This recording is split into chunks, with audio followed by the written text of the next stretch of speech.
Capitalism, Tradition, and Traditionalism by Rodney Blackhirst. From 1 Kings 10:14, quote, "The weight of gold coming to Solomon in 1 year was 666 talents." End quote. From Wendell Berry, quote, "To the industrial mind, a machine is not merely an instrument for doing work or amusing ourselves or making war. It is an explanation of the world and of life." End quote.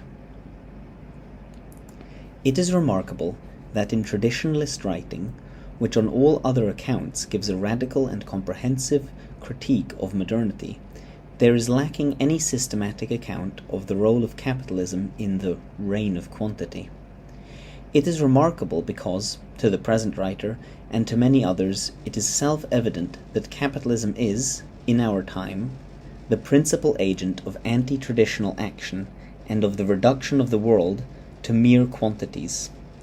We find some sharp and insightful criticism of socialism and its project for a horizontal atheistic social order among the traditionalists, but no corresponding critique of capitalism, even though socialism is, certainly as Marx presented it, a subset of capitalism, or, at least, socialism and capitalism are simply two sides to the one coin. So it is surprising to find only a critique of one side of it among these writers. Some of the more dirt-under-the-nails traditionalist writers, or those who themselves have a craft background, such as Wendell Berry, Guy Eaton, and Eric Gill, have tackled matters of practical economy, but otherwise, in various lists of traditionalist demonologies, capitalism is conspicuously absent. We find scientism, psychologism, evolutionism, progressivism, individualism, humanism, and so on, but not capitalism. We find a thoroughgoing critique of Darwin, but not of Adam Smith. At least some of these isms in the traditionalist demonology are, in the present writer's opinion, best understood as subsets of capitalism too. Modern capitalism conspicuously promotes scientism, psychologism, evolutionism, progressivism, and the others, and in some cases it is arguable that capitalism gave birth to these things in their modern form and continues to be their matrix. So why do the traditionalists not turn their critical gaze to capital? We need not indulge in economic determinism to see the importance of capitalism in creating and maintaining the modern order. We can agree with the traditionalists and see the modern malady as essentially spiritual and capitalism as merely a symptom, not a cause, but there is a hierarchy among symptoms, and certain constellations of symptoms constitute, if not a disease, then at least a syndrome that should be identified. It might be argued, then, that between them the major traditionalist writers cover the whole content of capitalism, even if they rarely talk about the thing itself. In that case, the purpose of the present article is to demonstrate that it is useful, from a traditionalist position, to identify capitalism as a single, distinct monster, and one whose world-devouring, anti-traditional character is far clearer since the demise of authoritarian socialism in the late 20th century. One hesitates to call the traditionalists writers of their time, but as the decades roll by and the New World Order takes shape, their concentration on the evils of socialism, evils which were certainly real, seems disproportionate and one-sided. By capitalism, it needs to be said, we do not mean simply free enterprise or the free market or the free exchange of goods, as if capitalism is a sort of big version of the type of exchanges one finds in local marketplaces. Rather, capitalism is a distinct modern ideology that is profoundly hostile to traditional local patterns of exchange, and all other essential aspects of tradition as well. The term capitalism was first coined in the European Enlightenment in recognition that a certain worldview had matured into an identifiable ideology. If one consults almost any short history and definition of capitalism, one first finds that it is a product of the Enlightenment. The present writer consulted the internet, that modern parody of the Akasha, on this question, and arrived first at an article by Richard Hooker, who explains that capitalism, quote, is more than just a body of social practices easily applied across geographical and historical distances. It is also a way of thinking, and as a way of thinking does not necessarily apply to earlier European origins of capitalism or to capitalism as practiced in other cultures. While we might find capitalistic elements in other cultures and other periods, capitalism as an ideology, as a way of thinking and as a worldview is a solidification of the European Enlightenment and hence part of the Enlightenment project. As an ideology, and not just as a set of economic arrangements, we find it in the Roman Empire, and again reborn in the Renaissance, until it matures into fullness in the Enlightenment. With such a pedigree, it is obvious, without looking any further at all, that it runs counter to periods of traditional integrity in Western civilization. Periods of traditional integrity are notably free of accumulation of capital, thus are they economically and technologically retarded in the capitalist worldview, and indeed traditional societies maintain many devices that actively discourage or disperse pernicious accumulation of capital. Most notably, of course, many traditional cultures, including medieval Christendom, prohibit or curtail usury, or more importantly, traditional patterns of work and ownership, from workers' guilds and initiatory vocations to the provision of commons and the institution of taxes like the Islamic zakat, operated against destructive accumulation of capital. Traditional patterns of work are most important of all because traditional cultures are vocational, and for the vast majority of souls in any given spiritual climate, their work is their path. Capitalism, in theory and in practice, is hostile to this and hell-bent on its elimination. This is because, as Hooker again explains in his short history, quote, under capitalism, productive labor, the human work necessary to produce goods and distribute them, takes the form of wage labor, that is, humans work for wages rather than for product. One of the aspects of wage labor is that the laborer tends not to be invested in the product.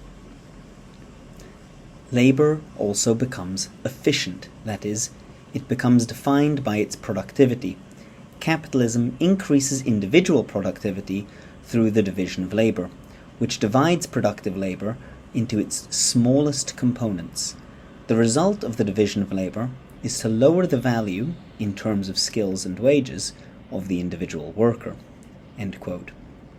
As Hooker adds, quote, this would create immense social problems in Europe and America in the 19th and 20th centuries. End quote. And we might add, it is continuing to create immense social and spiritual problems in the 21st century. What this view of labor amounts to, in short, is a regime of anti-craft wage slavery. In a regime which divides productive labor into its smallest components, the very idea, not to mention the nobility, of the craftsman is atomized, and the very notion that work can constitute a karma yoga disappears altogether. This is one aspect of capitalism that various traditionalist writers have exposed with exceptional insight, various articles by Coomaraswamy being most notable among them. But again, without much direct critique of capitalism per se, even though, as Hooker makes clear, the reduction of labor to productivity and the atomization of craftsmen by the division of labor is the very hallmark of the capitalist order. The most conspicuous and obvious and immediate difference between a traditional social order and a capitalist one is in the organization and understanding of labor. And the difference is precisely that all vertical, qualitative, and spiritual aspects of labor are obliterated in the capitalist order, and labor becomes a mere quantity, a commodity. Needless to say, under such a regime, the contemplative life has no place whatsoever. Indeed, as Hooker points out, the fundamental purpose and meaning of life under capitalism is productive labor, and he notes that this is a position shared by Marxism too. But it is a view of things radically at odds to all traditional ideas of what constitutes the fundamental meaning and purpose of life, and is conspicuously aspiritual. It is possible to construe productive labor as a social virtue and even a spiritual virtue, but in any traditional order the contemplative life, not productive labor, is supreme as the human ideal, and it is unshakably axiomatic that the meaning and purpose of life is transcendent and to be found beyond the world of objects and the productions of time. Capitalism imposes productive labor as the only worthy human life. This is every bit a grotesque underestimation of the depth and breadth and height of human nature as the atheism of Marx. In capitalism, it arises out of the abstraction of economics. Hooker again, quote, "Economics, the analysis of the production and distribution of goods, has to be abstracted out of other areas of knowledge. In other words, capitalism as a way of thinking divorces the production and distribution of goods from other concerns, such as politics, religion, ethics, etc., and treats production and distribution as independent human endeavors. This abstraction of economics from all other fields amounts to the radical reduction of all things to their lowest common denominator, and the lowest common denominator among human lives is productive labor. This is a monomaniacal, tyrannical worldview, the precise concern of which is to isolate economics and, as it were, hermetically seal it from all other departments of life, and especially those that propose a scale of higher and nobler values so that it may act to undermine the foundations of all alternatives. It is this aspect of capitalism that makes us suppose that economics has nothing to do with religion, or religion with economics. This abstraction and isolation of the economic is functionally important. It means that when a traditional craftsman is stripped of his craft and enslaved to a machine, it is merely an economic decision, as if it has nothing to do with his soul. Similarly, on a larger scale, Western industrial powers can colonize traditional cultures economically while insisting, "Want to disturb your customs or destroy your beliefs." The Enlightenment liberalism responded to this with a proclamation of man's religious freedom, but this, like the notion of human rights in general, is by way of compensation and is an implicit acknowledgement of the enslavement of modern man. The Marxist critique of the capitalist order has as one of its principal features a base and superstructure model. The base, and hence the reality in Marx's view, is the economic sphere, and the superstructure of men's beliefs and ideas and thoughts and dreams, and his institutions, his politics, his religion, is mere vapor by comparison, and depends upon and is derived from the base. A traditionalist reading of such a model is rather that the economic base is of the nature of an abstraction, artificially removed and closed off from every other part of life, including all that the souls and minds of men cherish, and all that is indeed real. And from this removed, abstracted position, economics acts as dictator and tyrant.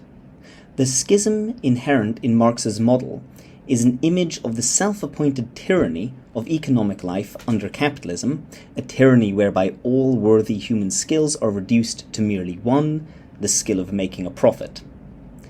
It is worth noting in this, not out of harmony with some of Marx's insights, that by this separation economics places religion upon a leash as well. In fact, by the device of this abstraction, whatever elements of integral tradition remain under early capitalism are co-opted and coerced, and by other means turned against tradition. Thus, perversions of integral religions arise which act as agents of capitalism. Arguably, in traditionalist estimations, most manifestations of Protestantism would come under this, and these days it is impossible to watch late-night television without encountering Mammon's shameless and diabolical exploitation of the name of Christ. Thus too capitalism shamelessly exploits and sentimentalizes the institution of the family, while, in fact, its economic base relentlessly corrodes the traditional family and all traditional social relations. The extended family has already been destroyed, and the nuclear family is, as its name suggests, atomizing. Yet we find that the fiercest proponents of market forces are the fiercest defenders of family values. In such an environment, our left and right political dichotomy has always been a false antithesis, and in recent times has become glaringly so.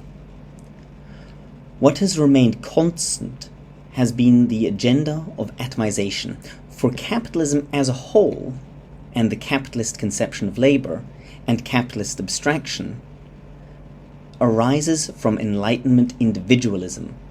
Hooker describes the capitalist paradigm thus, quote, "Capitalism as a way of thinking is fundamentally individualistic, that is, that the individual is the center of capitalist endeavor. This idea draws on all the Enlightenment concepts of individuality, that all individuals are different, that society is composed of individuals who pursue their own interests, that individuals should be free to pursue their own interests. This in capitalism is called economic freedom, and that, in a democratic sense, individuals pursuing their own interests will guarantee the interests of society as a whole." End quote. From this, we realize that a whole raft of modernist ideologies, including the idols of democracy and freedom, are components of the capitalist order, which again emerges as essentially and comprehensively hostile to traditional notions of cosmos, man, and society. To give matters proper perspective at this point, we should note that in the fullness of traditional understandings, economics is first and foremost a cosmological science inseparable from a broader cosmology. It has a vertical aspect, namely man's relation to the creation, and a horizontal aspect, namely man's relation to man. And neither aspect is ever considered to be exempt from integration into the single metaphysical, cosmological, and sociological tapestry that is properly constituted traditional order. Labor, production, and distribution cannot be divorced from other concerns, least of all spiritual concerns. In Plato's formulation of the traditional order, his republic of which there is a pattern laid up in heaven, Plato's very starting point is economy. The essence of justice is that every man does his own true work, and the ideal state is one which permits this to the greatest degree. Moreover, in passages such as the so-called nuptial number, and in his analysis of the decline of states, it is clear that Plato situates the economy that is the very basis of the truly just state in a total cosmological framework. Economy is not an area of life that exists in splendid isolation. It is the human cosmology in process. And cosmologically speaking, capitalism is guilty of a false and profoundly anti-traditional teleology. Hooker puts it plainly, quote, "The economic worldview of capitalism treats the economy as if it were mechanical, that is, subjected to certain predictable laws. This means that economic behavior can be rationally calculated, and these rational calculations are always future-directed. So the mechanistic view of the economy leads to an exclusively teleological world picture. Capitalism, as a manipulation of the machine of the economy, is always directed to the future and intentionally regards the past as of no concern. And Hooker correctly observes, this, in part, is one of the fundamental origins of modernity, the sense that the cultural present is discontinuous with the past. End quote. This is the essence of anti-traditionalism itself, since tradition, in whatever form it manifests, is inherently backward-looking, since traditions are temporal developments away from a revelation. A tradition, by definition, looks back and clings to its source. Capitalism has contempt for the past and pursues an idolatrous future from a counterfeit now, or, to invoke one of the demons of the traditionalist writers, it is an embodiment of the ideology of progress. Hooker has this too, quote, "Capitalism as a way of thinking is fundamentally based on the Enlightenment idea of progress. The large-scale social goal of unregulated capitalism is to produce wealth, that is, to make the national economy wealthier and more affluent than it normally would be. Therefore, in a concept derived whole cloth from the idea of progress, the entire structure of capitalism as a way of thinking is built on the idea of economic growth. This economic growth has no prescribed end. The purpose is for nations to grow steadily wealthier." End quote. This worldview further invokes materialism and is in no doubt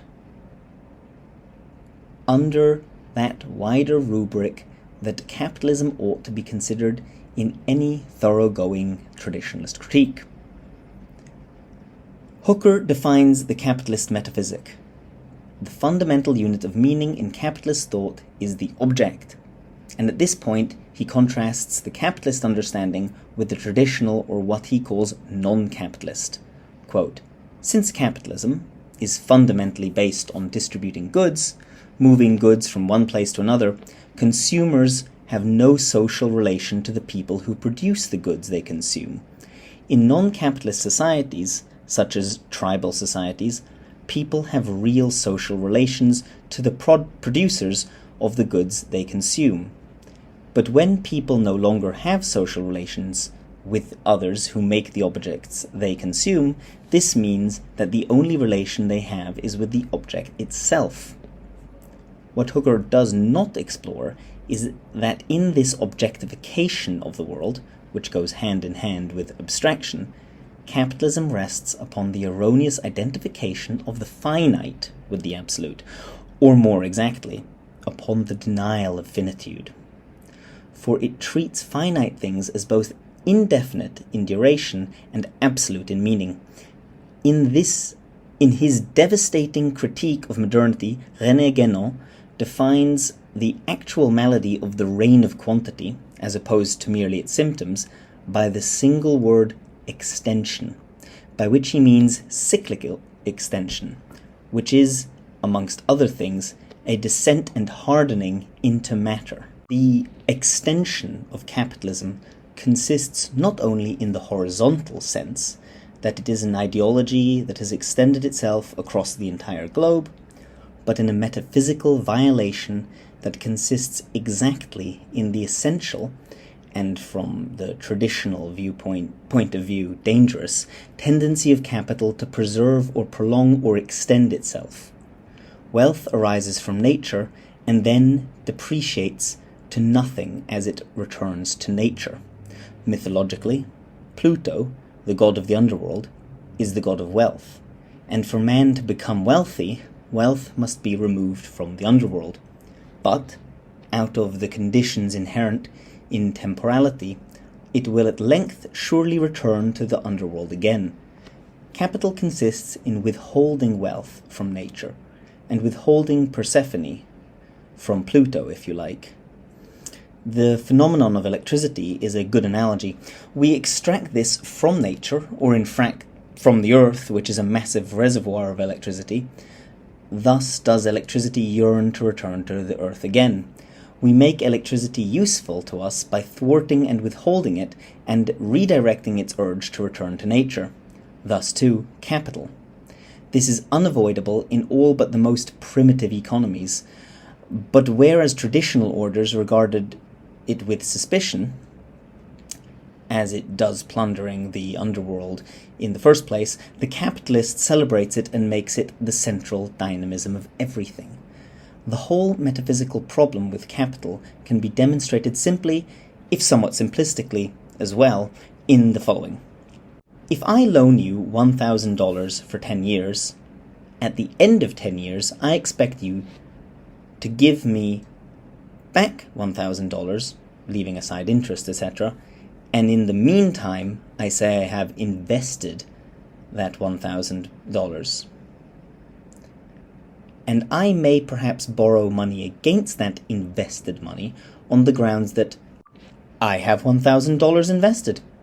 The investor here has certainly risked or gambled his $1,000, but has not spent it. But where is this money? The person to whom it is loaned must spend it to try to make something of it, but all the while the minimum price at which he can sell his produce must take account of the initial $1,000, which must remain on the books for the duration of the loan. This money that exists on the books and that distorts minimum prices and against which the investor must borrow more is really shadow money, since it is in circulation and exists nowhere. Consider the counterexample. I give you $1,000 and at the end of 10 years I get an agreed share of whatever you've made of that $1,000, and in the meantime I admit that I've spent my $1,000. What is happening in the first instance is that capital is treating the $1,000 as wealth that does not depreciate, return to nature, and in this it denies or thwarts finity.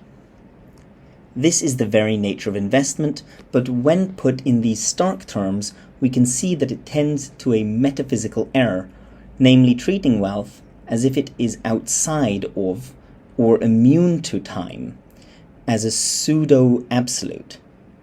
Arguably, this withholding of wealth from nature is the first step towards idolatry and eventually compounds into a forgetfulness regarding the true nature of things.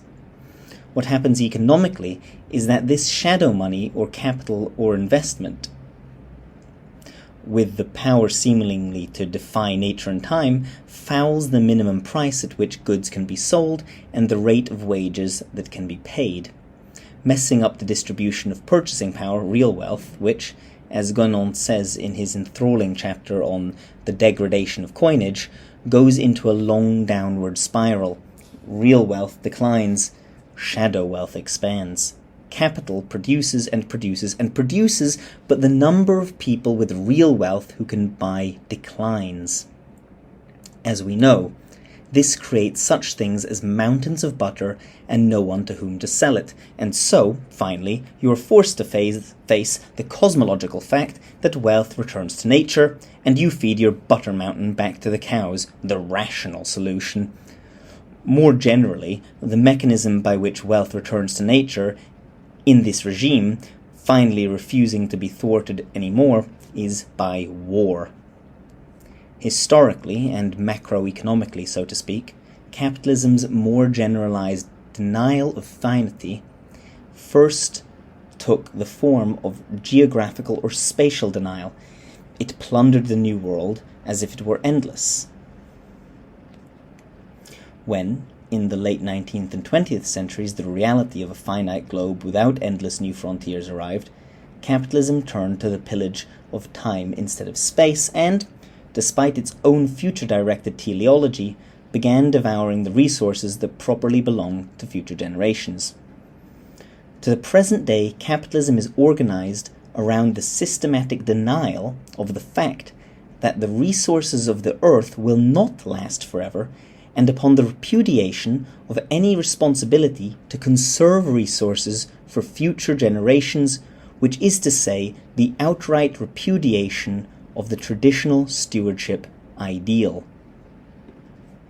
It will be noted that while earlier we observed that capitalism had utter contempt for the past, we now find it devouring the future with similar contempt, while still straining to maintain the mythology of progress, until we are left only with a counterfeit now. Modern, and if you insist on the distinction postmodern, man is cut off from the past and feels there is no future. There is only a counterfeit present.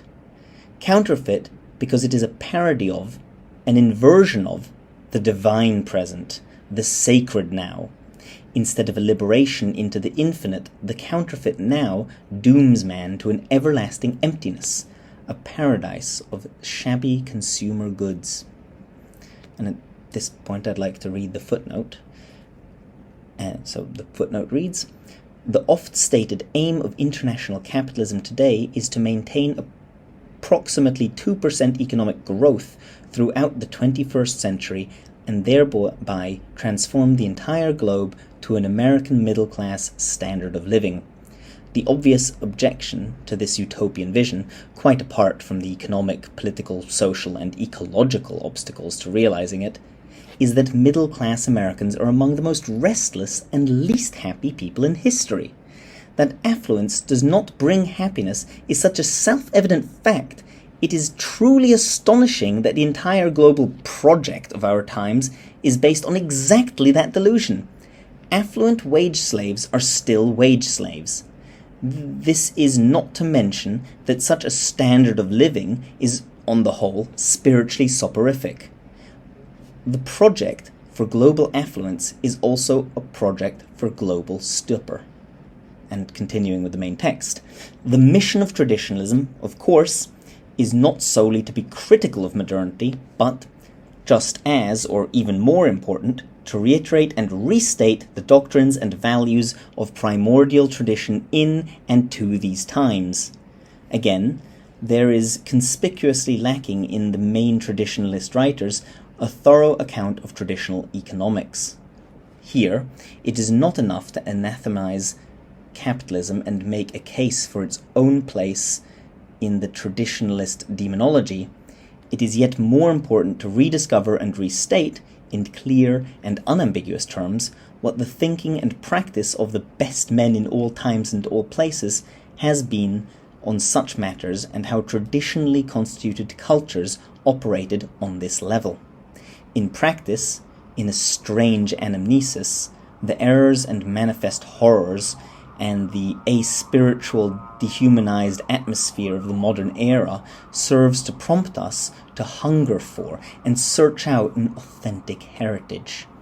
Thus the mad, frenzied circulation of trillions of capital transactions around the globe, wealth abstracted now into electronic bytes in cyberspace, can serve to remind us of the traditional virtue of localism. Wall Street can remind us of what a real market was like. High interest rates can certainly serve to remind us that usury was once a sin.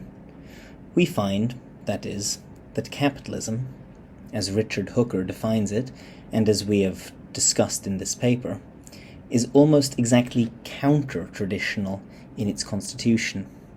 The traditional economic order is almost the exact opposite to the capitalist order, although not the false opposite offered by socialism.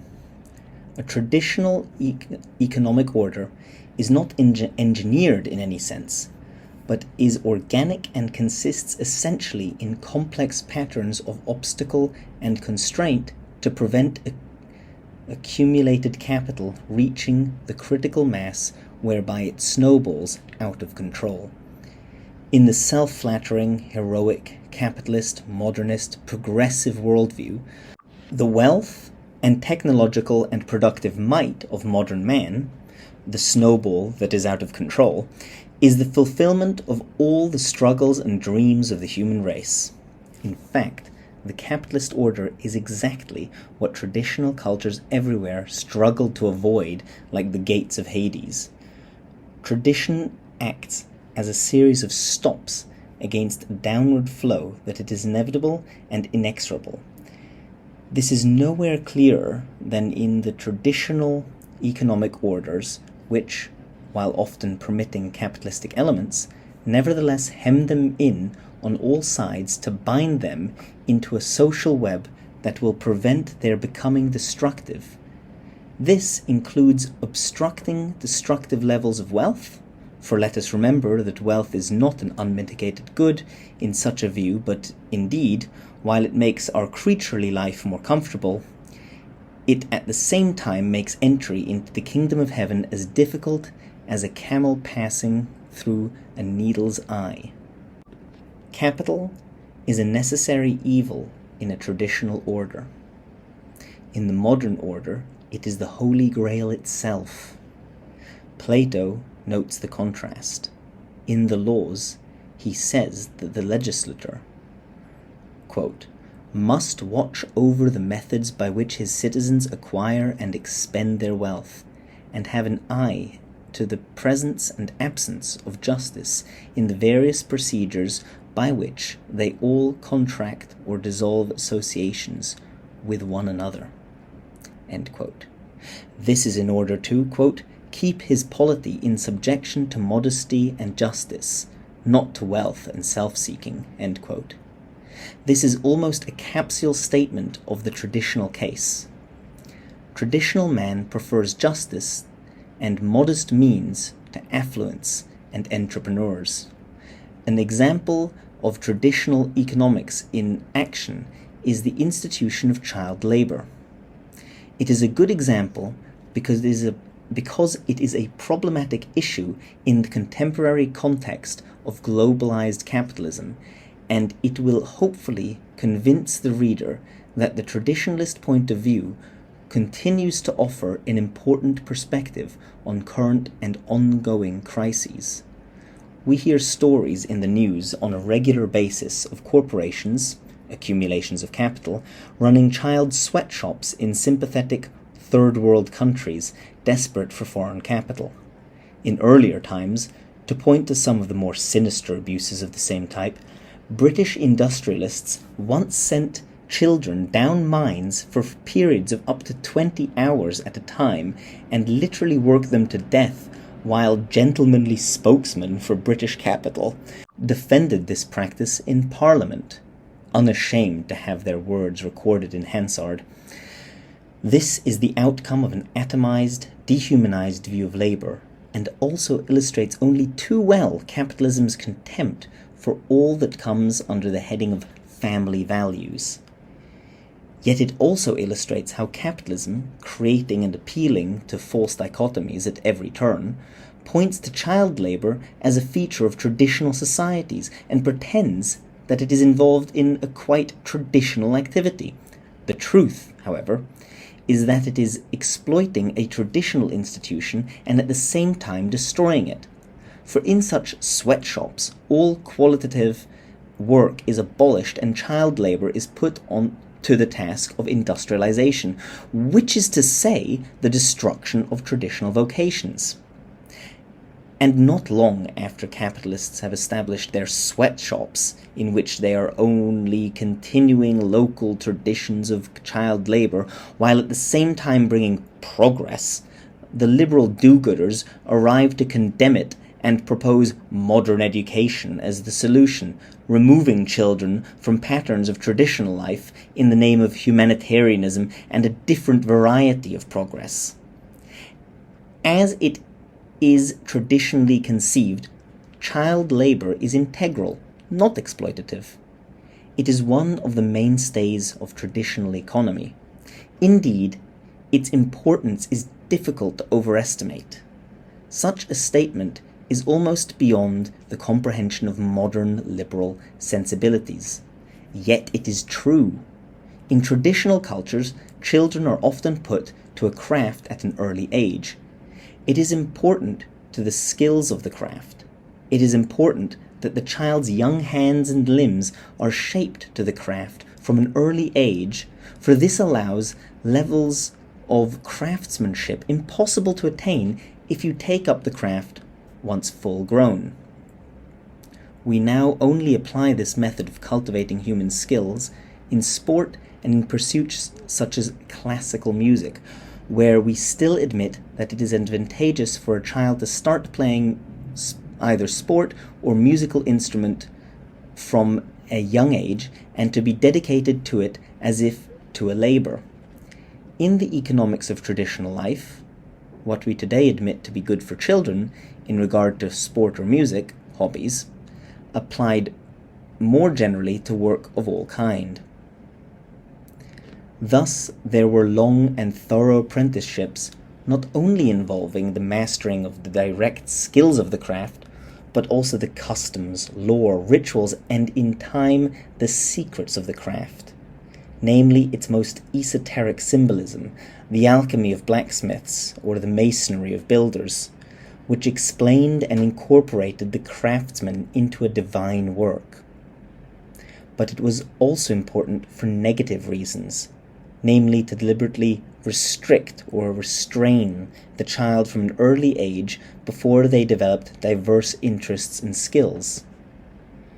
It concentrated them to a single craft. This is a vital mechanism in vocational societies. It is how, in particular, crafts and trades are passed on from generation to generation in one family. Only a residue remains of this in a capitalist order, and mainly in vocational surnames like Smith or Cooper. Or again, we find a residue of it in the hobby realms of sport and music, where we admit, or some of us still do, that, for example, it is quite proper for parents and or a school to restrict a student to the violin from an early age rather than let them dabble with different instruments, mastering none. If we share our child's aspiration that they play high-level tennis, we encourage them to play tennis, not golf. Thus, from an early age, by having their choices restricted, a craftsman is crafted to his craft. To do otherwise is to deprive a person of a vocation, and to the traditional mind is cruel and makes children prey to wage slavery and, much akin to it, prostitution. A child that grows up with a smattering of half-developed skills, a retardation of the Renaissance man, is the worst possible outcome. In fact, it is relevant to point out here that there was no such thing as an adolescent before the modern era, nor that pimpled and problematic no-man's land between childhood and adulthood.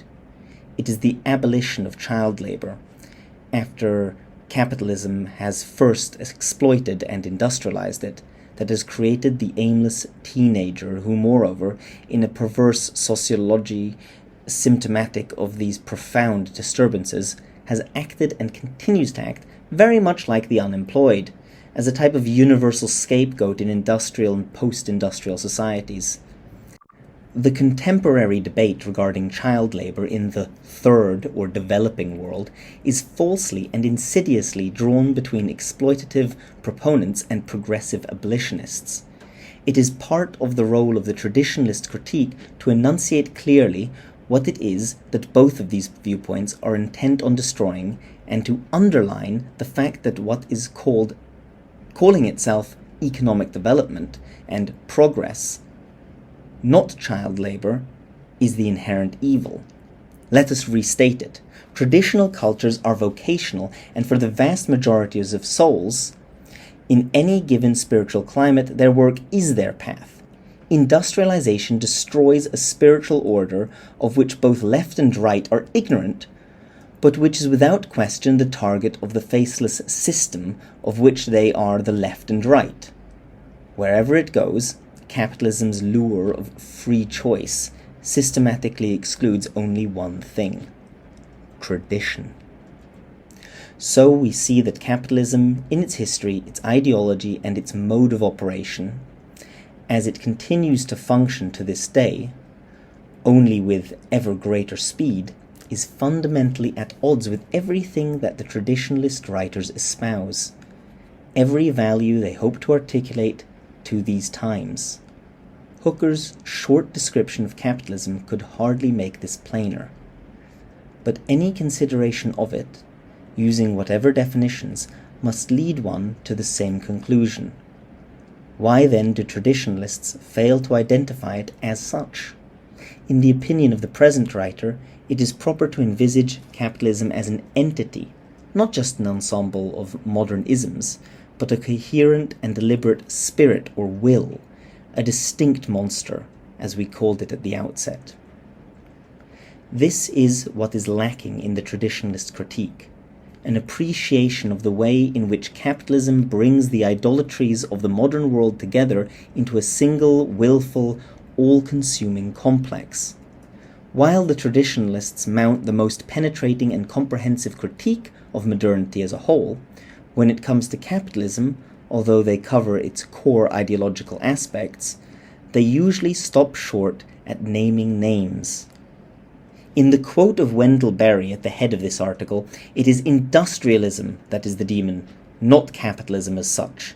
Yet here we have a complete worldview at home in the Roman Empire, reborn in the Renaissance, and maturing in the Enlightenment into what is today an all-conquering regime of individualism, progressivism, wage slavery, and an uncompromisingly horizontal understanding of man and the cosmos.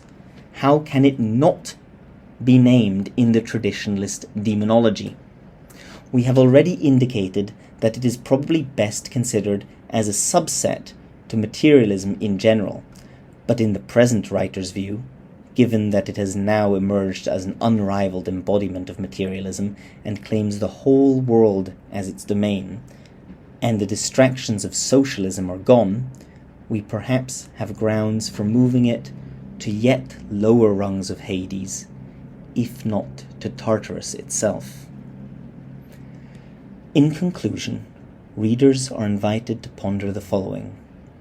There is in these troubling and fluid times endless conjecture about the identity of the great beast 666 described in the Apocalypse of John, which beast, we are told, made it illegal for anyone to buy or sell without his mark, and whose reign is described by John very much like an economic regime, as readers will see if they care to reacquaint themselves with these pivotal prophecies.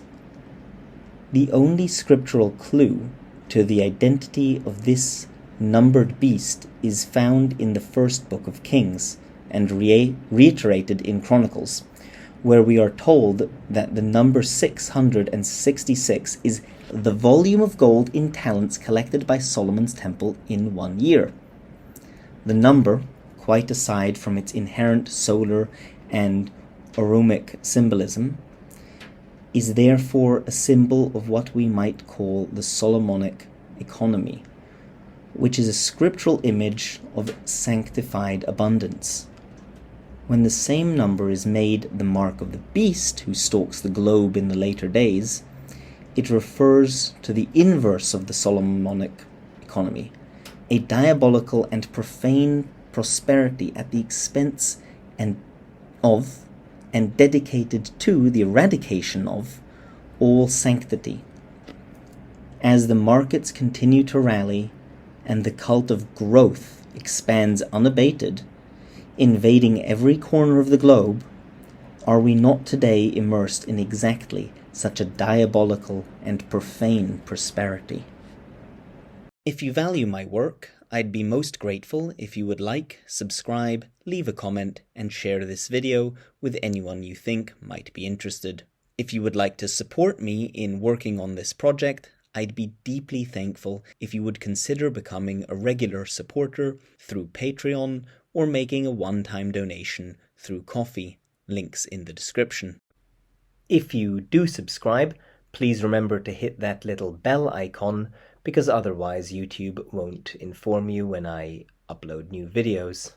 If you'd prefer to read my essays over the video format, they are all available in written form on Substack. Link also in the description.